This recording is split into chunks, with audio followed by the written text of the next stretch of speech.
Halo, apa kabar Anda semua? Assalamualaikum warahmatullahi wabarakatuh. Apa kabarnya? Semoga selalu dalam keadaan sehat walafiat, tetap semangat. Kembali berjumpa dalam program membaca berita di balik berita off the record. Masih bersama saya Hersbunang Arif. Dan saya Agibeta Isnaini, senang sekali menjumpai Anda hari ini. Semoga semua dalam keadaan sehat dan bahagia. Ya, Mas Yes, Irsu. itu harapan kita semua untuk Anda semua. Jangan lupa bahagia, gitu ya.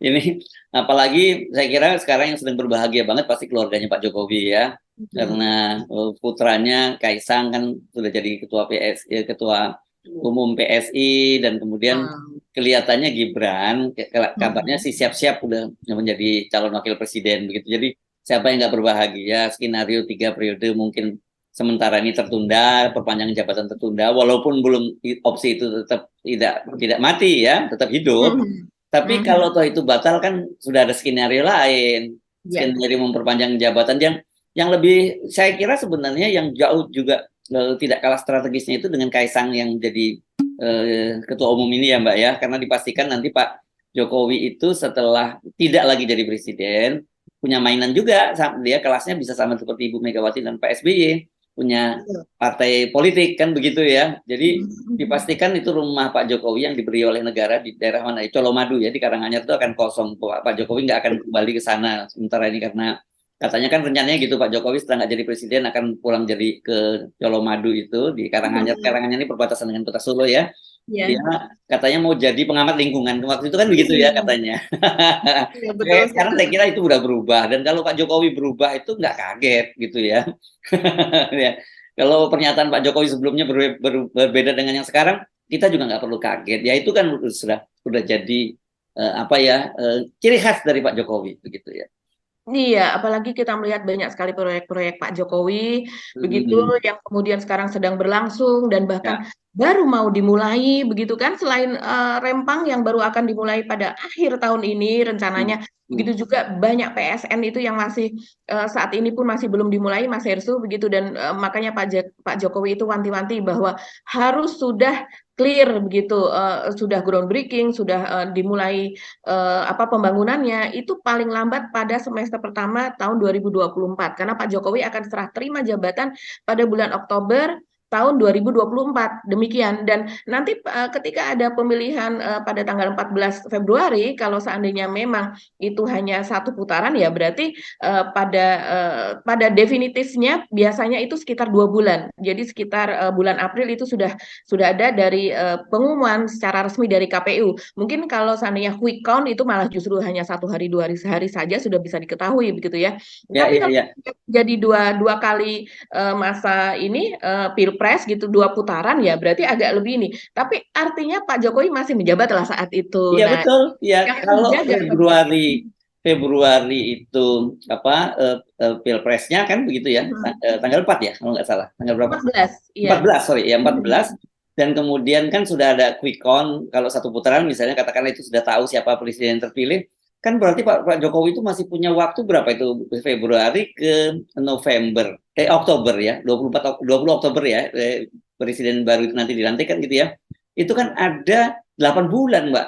Masih panjang, Pak Jokowi masih bisa macam-macam, masih bisa menempatkan orangnya di kabinet baru, apalagi kalau ya presiden yang terpilih itu nanti adalah proksinya Pak Jokowi, dalam hal ini Pak Prabowo atau Ganjar Pranowo begitu ya. Jadi benar-benar Pak Jokowi akan tetap powerful nih kalau seperti ini ya. Karena gini, sekarang ini kalau kita lihat lawan Pak Jokowi, terutama mungkin yang dianggap nanti jadi potensi ganjilan Pak Jokowi itu kan sebenarnya dari internal, dalam hal ini PDIP ya.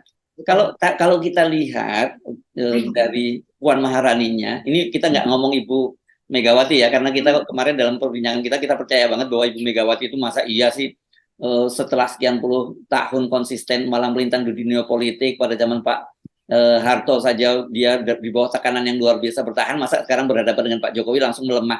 Tapi kalau kita lihat Mbak Puannya memang betul-betul melemah juga ya Mbak ya. Sekarang dalam soal Kaisang misalnya, dia udah langsung mengucapkan selamat dan malah mengajak kerjasama Kaisang begitu ya, yang untuk, tapi tentu kerjasamanya itu mengusung Presiden Ganjar Pranowo, dan kemudian Kaisang menyatakan bahwa ya ini dia terbuka kerjasama dengan siapapun asal konsepnya win-win. Wah, ini udah mulai punya legal standing sendiri, punya punya legal, bukan legal standing ya apa ya, punya standing sendiri lah Ya.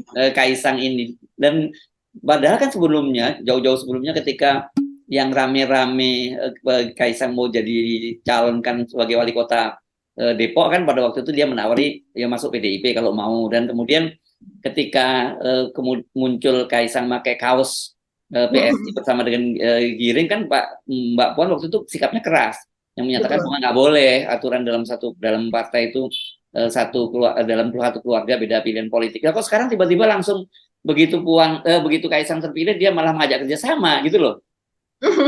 Iya, iya, ini sungguh mengejutkan juga ya Mas Hersu. Apa yang terjadi di dalam begitu sehingga terlihat posisi dari PDIP ini lemah betul. Bahkan untuk mengomentari seorang Kaisang yang maju begitu sebagai ketua umum, ini anggota-anggota yang lain yang juga sebagai pimpinan-pimpinan seperti Bambang Pacul misalnya itu sangat-sangat berhati-hati bahkan tidak mau memberikan komentar.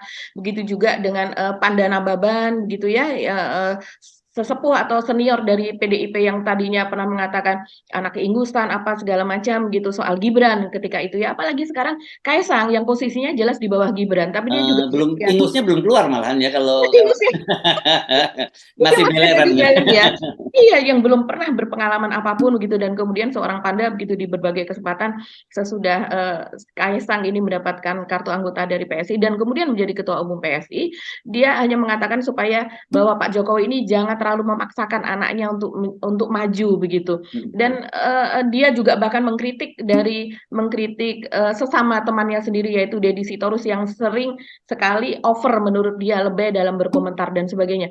Dan kita melihat sendiri apalagi itu buzzer-buzzer Mas Yesus itu betul-betul sungguh-sungguh kebingungan bagaimana harus bersikap untuk soal ini. Mereka ingin mengecam Pak Jokowi juga tidak berani begitu kan, selama ini mereka menjadi buzzer Pak Jokowi yang kemudian dilimpahkan kepada Ganjar, tapi mereka masih tetap ingin supaya Ganjar ini tetap mendapatkan dukungan penuh dari Pak Jokowi sehingga bahkan seorang Hasto pun juga belakangan ini kan kita tahu ketika ditanya media dia mengatakan bahwa cawapres itu kemungkinan bisa Mr. X, bisa Mrs. X begitu kan, bisa laki, bisa perempuan dan tapi yang jelas itu sudah dikonsultasikan, bukan dikonsultasikan, sudah dibicarakan antara Ibu Mega dengan Pak Jokowi. Selalu membawa-bawa nama Pak Iya, Jokowi. iya, iya, iya.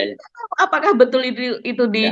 dikatakan demikian, terjadi demikian? Tapi yang jelas posisi dari Mbak Puan yang dia justru memberikan selamat, memberikan selamat, tapi ketika kemudian dengan lemah hati, dengan lembut begitu ya, dengan rendah hati mengajak Kaisang dan PSI untuk mendukung Ganjar, ini sesuatu yang mengejutkan begitu sabarnya. Dan kita tahu setelah hari Sabtu itu diberikan kartu kepada Kaisang untuk menjadi anggota PSI, belum diangkat menjadi ketum, Mbak Puan ini meminta waktu kepada Pak Luhut untuk bertemu dan itu diunggah di Instagramnya. Udah Itu yang dalam waktu dekat ini udah 2 kali dong Mbak Puan ketemu sama Pak Luhut ya.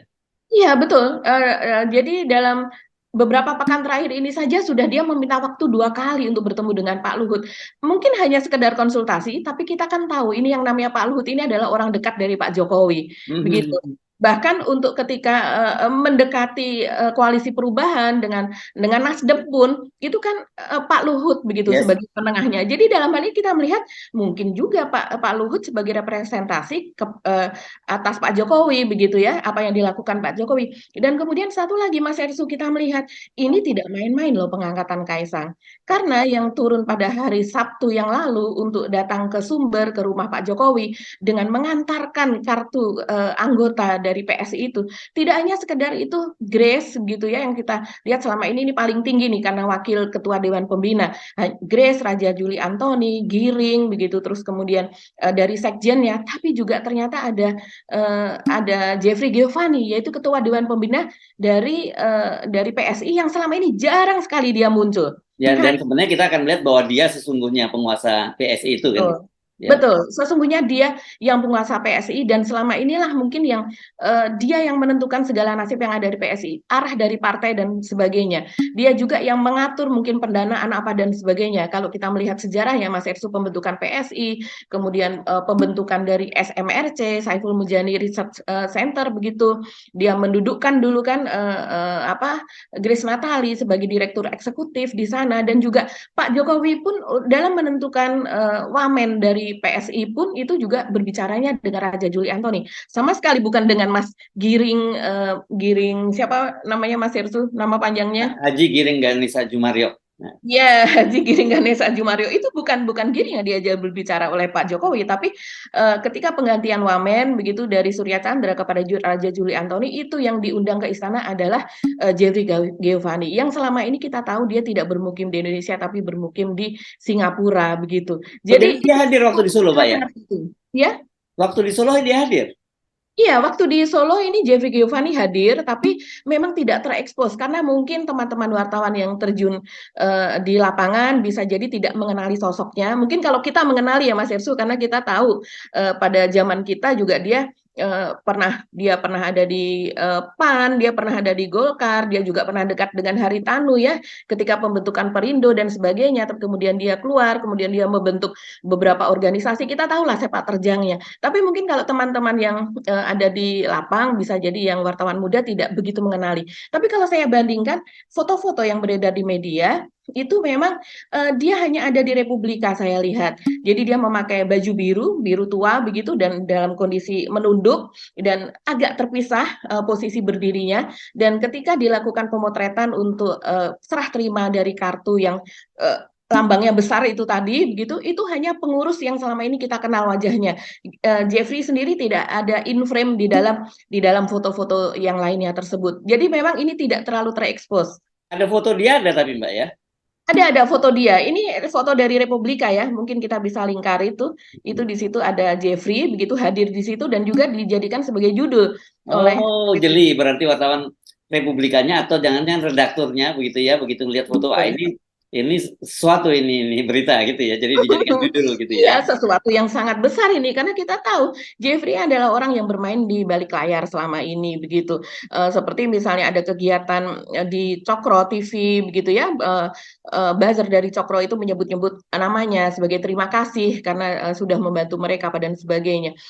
Membantu dalam hal ini tentunya kalau saya rasa adalah pendanaan ya. Seperti misalnya pembentukan organisasi yang waktu itu ketika Ade Armando masih menjadi satu dengan teman-temannya di Cokro, itu dia membentuk, saya lupa, PIB singkatan dari apa begitu. Yang ketika itu kaos PIB itu dia pakai ketika dia dianiaya di depan gedung DPR. Nah, itu dia dalam rangka melaksanakan tugas di organisasinya. Itu pun ketika pembentukan itu mengucapkan terima kasih kepada Jeffrey yang saat ini sedang berada di Singapura. Orang-orang Cokro mengatakan demikian. Jadi memang ini sosok di bawah layar yang bermain di balik itu. Dan kemudian kalau melihat kita di awal pendirian dari PSI itu ada Suni Tanuwijaya sebagai wakil pembina, sekarang sudah tidak ada PSI kabarnya, dan juga orang-orang yang lain di situ. Suni ini adalah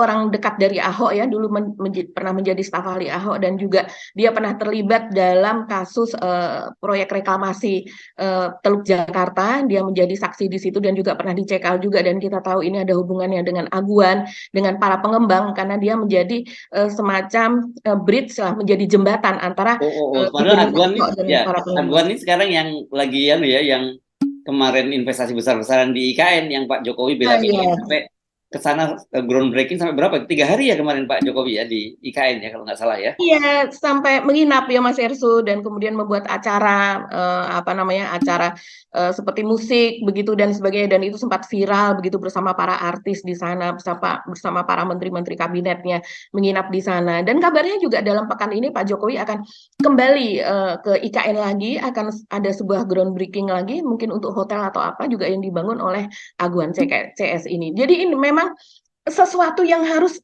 baru bergulir, baru saja dilakukan pada akhir masa jabatan Pak Jokowi, dan dia tentunya harus maintenance itu, gitu. Harus meyakinkan pihak investor bahwa itu akan terus berlangsung walaupun Pak Jokowi sudah lengser. Nah, kalau saya sih melihatnya ini akan dijaga oleh Kaisang, oleh Gibran, begitu sesudah Pak Jokowi lengser. Makanya sekarang mungkin Mas Hersu kemarin mengatakan kepada saya bahwa Kaisang ini nantinya akan pasti cita-citanya untuk masuk parlemen itu bisa dipastikan itu akan terwujud begitu kan. Selama ini PSI kan ada berapa persen suara PSI di 2019? Sekitar 1,8 atau 1,9%. Nah, untuk tembus 4% itulah yang sekarang sedang diupayakan kan. Ya kalau nggak usah diupayakan, saya kira begitu Gibran itu begitu Kaisang jadi ketua umum itu udah pasti akan lolos. Begitu aja kan. Dan kemudian langsung menjadi pimpinan DPR mungkin Oh ya iya Mas? dong, kalau kayak itu Anda nanti bisa nonton di konten saya yang tadi pagi ya, itu tadi siang baru tayang tadi siang. Itu di situ saya ada dua skenario, jadi memang betul seperti yang Anda katakan tadi. Satu, ini Kaisang jaganya dari parlemen nanti. Dia akan menjadi ketua umum PSI, dan kemudian kalau dia masuk di parlemen nanti kan dia otomatis menjadi wakil ketua DPR, Mbak. Karena Hmm. sekarang ini kan dengan undang-undang MD3 yang sekarang ini itu semua partai politik yang masuk di parlemen itu termasuk yang seperti P3 yang cuma 19 kursi pun dia dapat jabatan sebagai wakil ketua DPR dan juga wakil ketua MPR. Jadi Hmm. Kaisang akan di situ. Nah, begitu ditambah nanti dengan Gibran. Nah, ini kita masuk ke Gibrannya ya. Gibran yang menjadi Hmm. calon wakil presiden dari Pak Prabowo, yaitu makin lengkap kontrolnya Pak Jokowi. Dia punya partai politik, punya putra di DPR, dan punya putra satunya lagi di wakil presiden. Karena kan gini, memang ada perkembangan terbaru sekarang ini di Hmm. Mahkamah Konstitusi. Nanti Anda bisa cerita soal faktor Pak Mahfud juga kan. Perkembangan terbaru ini ada dua orang yang ikut menggugat soal batas usia calon presiden dan wakil presiden. Pak ini Hmm. namanya siapa? Lumban Gaul dan Lumban Tobing atau siapa gitu, saya lupa namanya. Dua orang itu perorangan begitu yang Hmm. mencabut dengan alasan apa ya, argumennya masih lemah gitu ya.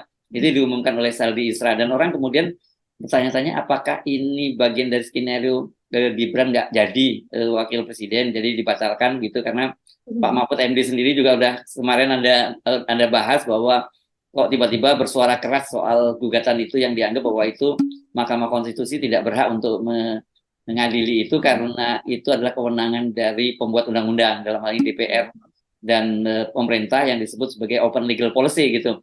Hmm. Saya sih melihatnya kan yang justru tanda-tanda kuat bahwa Gibran yang didorong dan itu kemudian didorong ke Pak Prabowo ya, karena yang pertama kali mengajukan gugatan kan PSI gitu ya Mbak. PSI, kemudian Partai Garuda, dan Partai Garuda ini kita tahu ini adalah Hmm. adik kandung, ketua umumnya adalah adik kandung dari Ketua DPD Partai Gerindra DKI, Ahmad Riza Patria kan begitu. Terus Hmm. kemudian ada dua kader Demokrat yang jadi kepala daerah, wali kota Bukit Tinggi dan Eh, Bupati Lampung Selatan. Itu yang Gerindra, iya. ya. Jadi Iya. kalau yang mencabut gugatan ini PSI dan Gerindra katakanlah itu, atau Partai Hmm. Garuda, ya berarti nggak jadi Hmm. Gibran sebagai calon wakil presiden. Tapi kalau mereka masih terus lanjut, saya kira ini faktor, saya nggak tahu ini apa kepentingannya dua orang ini, Pak Lumban Tobing, Lumban Gaul dan ini tadi, itu apa kepentingannya begitu. Ini Hmm. saya baca memang di beberapa komunitas WhatsApp group pertemanan wartawan-wartawan gitu. Nah, apakah ini sinyal bahwa batal Gibran jadi calon wakil presiden? Menurut saya kok tidak ya, karena kalau dia batal, ya berarti artinya kemungkinan Pak Jokowi itu tidak akan penuh mendukung Pak Prabowo. Dia main di dua Betul. kaki gitu. Hmm. Tapi saya kira dalam situasi begini Pak Jokowi nggak, untuk melanggengkan dinastinya, nggak boleh main di dua kaki, dia harus main di satu kaki gitu. Iya, main satu kaki ini juga antara lain melanjutkan yang ini ya, yang untuk MK dulu, yaitu memang sepertinya ini ada semacam sekarang gerakan ya dari PDIP begitu Mas Hersu, karena kan belakangan ini nama Pak Mahfud ini semakin menguat nih untuk sebagai calon begitu ya dari cawapres dari Ganjar. Nah, Hasto sendiri sekitar 2 hari yang lalu yaitu mengatakan bahwa sudah diputuskan begitu ada ini sudah berkali-kali dia ngomong soal diputuskan ini begitu kan. Iya, jadi memang bukan sesuatu yang baru, tapi ketika dia mengatakan bahwa ini ada Mr. X dan kemudian Mrs. X begitu. Jadi ada laki-laki dan perempuan dan Oh, nggak ada, bukan Mister X Y Z dong ya. Kalau Mister Y ya. Z itu nanti di BTS itu kan lagi rame juga sekarang. Nama menteri Mister Z itu kan mengacu pada Menteri Pemuda dan Olahraga Rio Bimo yang kemarin jelas disebut oleh saksi gitu. Jadi bukan ini itu ya. Ini Ya. Mister dan Mrs. X gitu ya. Ya, oke. Ya, Mr. dan Mrs. X begitu. Dan ini keduanya dari NU, Walaupun ini bukan apa namanya, kalau yang jelas NU itu adalah Khofifah lah kalau disebut Mrs itu, bisa diterjemahkan ke sana, siapa lagi kalau yang perempuan ini kan yang memang didekati adalah Khofifah. Dan kemudian yang satu lagi adalah nama Pak Mahfud gitu. Karena rupanya nama Pak Mahfud ini saking santernya sampai kemudian dari P3 ini kan meminta kepada PDIP kalau seandainya nama Sandiaga ini tidak diambil gitu sebagai cawapres dari Ganjar, paling tidak yang diangkat itu adalah yang beririsan dengan P3, yaitu antara lain salah satu irisannya adalah dari NU.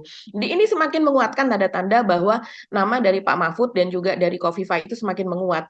Nah, dengan menguatnya itu juga kita bisa melihat begitu ya, seperti ada greget lah itu dari Pak Mahfud sehingga dia ini sudah kedua kalinya dia mengatakan soal apa GR atau judicial review itu tadi, kenapa belum juga diputuskan, harusnya itu sudah diputuskan dan seharusnya memang bukan ditolak tapi tidak diterima. Nah, ini kembali kemarin dia mengatakan bahwa menurut Pak Mahfud itu MK tidak, dia kembali, ini mengulang kembali Mas Hersu ya kepada media, dia mengatakan bahwa MK tidak berwenang mengubah aturan tentang batas usia calon presiden dan calon wakil presiden. Ini baru sekarang dia katakan kenapa tidak ini, padahal sudah berapa bulan yang lalu ini kan rame. Terus lebih lengkap lagi dia mengatakan Mahkamah Konstitusi itu kerjanya sebagai negatif legislator. Artinya hanya membatalkan kalau ada sesuatu yang bertentangan dengan Undang-Undang Dasar. MK tidak boleh membatalkan sesuatu yang tidak dilarang oleh konstitusi. Begitu. Jadi ini Ya, sangat ya jelas karena bagaimanapun Pak Mahfud ini kan bekas mantan ketua PMK. Mahkamah Konstitusi. Ya, ya oke. Iya. Jadi ini kan legal standing, kalau kita mengatakan personal legal standingnya dari Pak Mahfud mengatakan ini sangat-sangat kuat, apalagi dia Ya, dan sebenarnya apa dalam hal ini kalau dalam negara hukum yang betul, apalagi dia adalah seorang eksekutif, Pak Mahfud nggak boleh ngomong begitu loh, karena itu dia akan ya seharusnya. mempengaruhi kemandirian hakim kan, begitu kan di situ. Betul, betul. Tapi ini kan dia mengatakannya sebagai seorang ahli hukum tata Politisi, negara juga. politisi saya kira. Ya, sebagai politisi, ya dengan baju politisi. Dan dia juga melanjutkan mengatakan, dan kita, walaupun dia mengatakan gini Mas Hersu, dan kita tidak boleh mengintervensi Mahkamah Konstitusi. Ilmu ini sudah diketahui oleh semua hakim konstitusi. Itu kan sesuatu yang, lu harusnya udah tahu ini nih Ya kalau nggak begini bodoh gitu caranya. ya. Gitu kan, iya gitu. Kita sebagai sesama pakar tata negara udah tahu harusnya begini. Kita tidak boleh mengintervensi, biar dia melihat sendiri apakah benar ini open legal policy atau tidak. Dan lebih jauh yang cukup serius dia mengatakan, menurut saya kasusnya sederhana sih. Kok terlalu lama memutus itu? Begitu. Jadi Ya, artinya ini masih ada ganjelan nama Gibran itu kalau seandainya akhirnya diputuskan. Karena saya rasa ini ada hubungannya dengan PDIP ya. Ini betul. karena dia akan menjadi cawapres gitu dari Ganjar gitu, sehingga perlu kepastian ini akhirnya seperti apa begitu. Ya, ya. Kan sebenarnya ada dua hal nih saya kira ya, kalau toh akhirnya Gibran itu jadi calon wakil presiden ya. Hmm. Apakah dia ke Prabowo atau dia ke Ganjar, katakanlah begitu, dua-duanya ini merugikan Pak Mahfud. Kan kalau ke tempat Pak Prabowo dan kemudian Pak Mahfud jadi wakilnya Ganjar, berat ini ngelawan Pak Jokowi, karena bukan Pak Jokowi, sekali lagi ya, bukan karena saya termasuk orang yang tidak percaya bahwa itu karena endorsement powernya Pak Jokowi, bukan, tapi infrastruktur kekuasaan yang ada di tangan Pak Jokowi itu yang harus diwaspadai ya. Kalau endorsement powernya Pak Jokowi itu saya kira nggak terlalu kuat lah ya. Karena survei-survei juga menunjukkan, kalau kita pegang Kompas misalnya gitu kan, cuma 19% kan ya, kalau nggak 19,1 gitu ya. Tapi kalau yang namanya infrastruktur kekuasaannya Pak Jokowi itu bisa 70% atau seenggaknya 50% lah, gitu, 50% per satu, dan itu yang bisa memaksakan itu hanya satu putaran pemilu nanti kan begitu. Nah, sementara kalau kemudian Gibran itu ternyata ditempatkan di PDIP, juga peluangnya Pak Mahfud kan juga tertutup juga jadinya kan begitu. Iya, iya, betul sekali Mas Ersi. Justru itu masalahnya ya. Jadi saat ini posisi Pak Mahfud yang tadinya itu berdiri jauh di tengah kisruh itu, bisa dikatakan demikian gitu. Dan karena dia adalah sebagai bawahan dari Pak Jokowi, tapi sekarang dia sudah mulai memperlihatkan sikapnya. Padahal ini kalau kita melihat gitu dari segi politik, ini kan juga ada campur tangan atau cawe-cawe Pak Jokowi lah dalam hal ini. Dia sendiri mengatakan bahwa dia tidak akan membiarkan begitu saja begitu karena dia akan selalu cawe-cawe.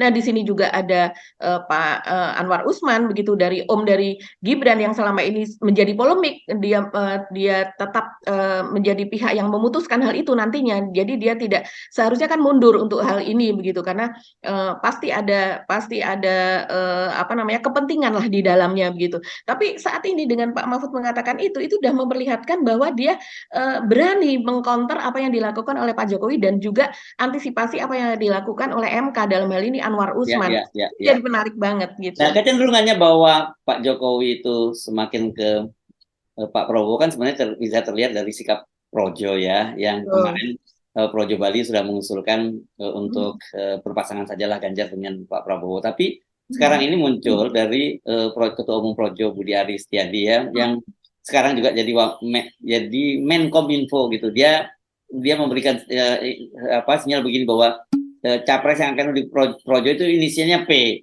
Ya siapa lagi P itu? Masa Pranowo kan nggak mungkin. Kalau Ganjar pasti disingkatnya G atau GP kan gitu ya Mbak ya. Kalau Pak P juga Panis Baswedan kan nggak mungkin.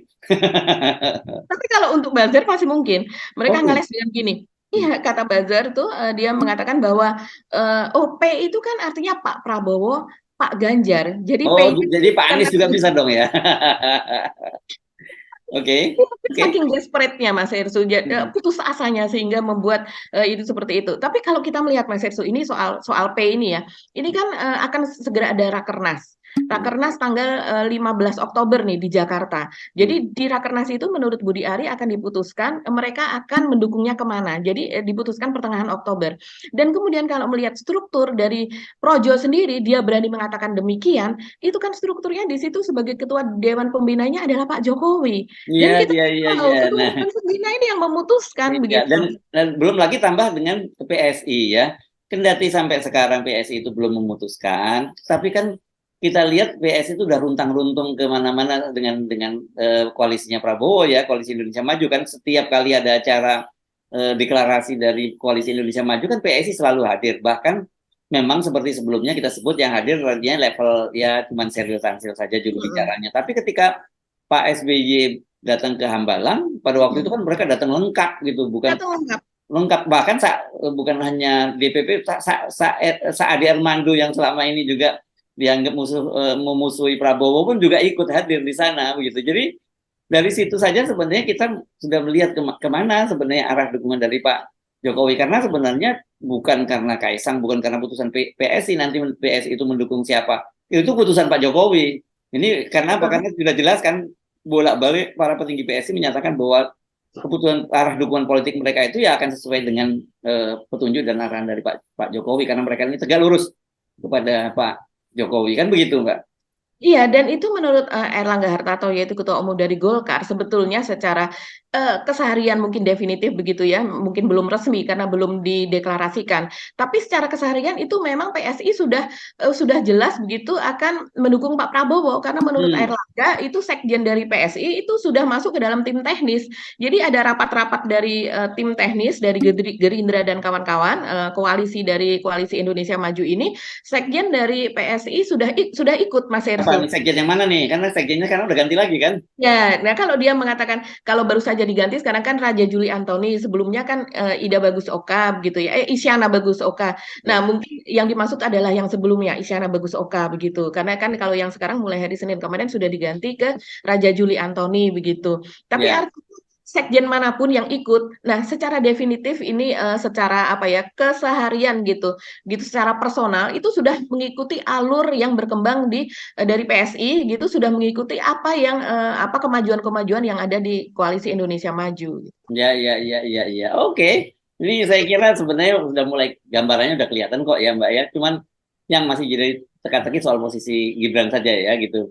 Dan kalau kemudian akhirnya Pak Jokowi itu memutuskan untuk mendukung penuh PDI Pak Prabowo, apakah dia juga akan tetap mempertahankan Gibran dan Bobi misalnya sebagai kader dari PDIP? Kan ini juga menarik ini untuk kita amati bagaimana selanjutnya gitu ya Mbak Agi ya.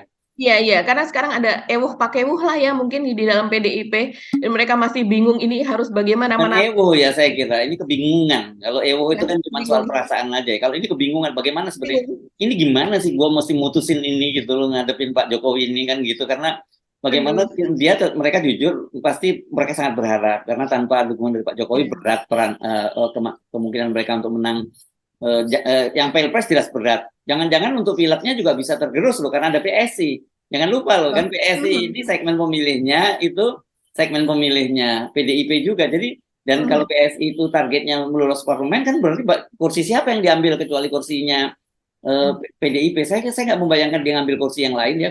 Kan nggak ada irisan PSI dengan Yang lain. Iya. dengan Golkar atau dengan Iya. Demokrat itu kan nggak dengan Gerindra juga nggak ada urusan nggak ada irisannya sama PDIP Mbak gitu. Iya, iya, iya. Dan kemudian kita kita melihat ya memang kenyataannya seperti itu ya Mas Hersu. Jadi memang ini seperti kayak ganjalan lah begitu. Dan kita tidak tahu nantinya bagaimana. Tapi ayolah Bu Mega, ayo apa memutuskan sesuatu yang lebih konkret gitu ya. Karena kalau kita melihat ini apakah nantinya ada ART dari PDIP yang diubah begitu ya dengan segala Iya. raut tidak mungkin begitu. Tapi artinya Saya kok nggak sekarang yakin saja. Mbak. Ya, sekarang saja orang tapi melihat ini kok tidak konsisten. Orang melihat ketidakkonsistenan atau tebang pilih dari sikap pimpinan dari PDIP begitu. Ya, ya. Dan kemudian ya ada berita misalnya Gibran itu dipanggil oleh pusat begitu kan, tapi bukan dalam hal ini ya, memang karena mereka akan mengadakan rakernas semacam rakernas gitulah PDIP yang artinya memang ada di pusat gitu. Nah, sekarang Pak Jokowi ini jelas mencengkeram dua kubu lah Mas Hersu ya. Nah, Hmm, ini yang kita ingin lihat ke depannya ini seperti apa sih nantinya gitu. yes. Oke, Mbak Agi. Ya. Kita mesti mengakhiri perbincangan kita kali ini ya. Khusus spesial edisi keluarga Pak Jokowi ya. Sampai ketemu lagi esok. Saya Subhan Arif. Dan saya Beta, terima kasih atas perhatian Anda. Tetap salam 0%. Wassalamualaikum warahmatullahi wabarakatuh. Waalaikumsalam warahmatullahi wabarakatuh.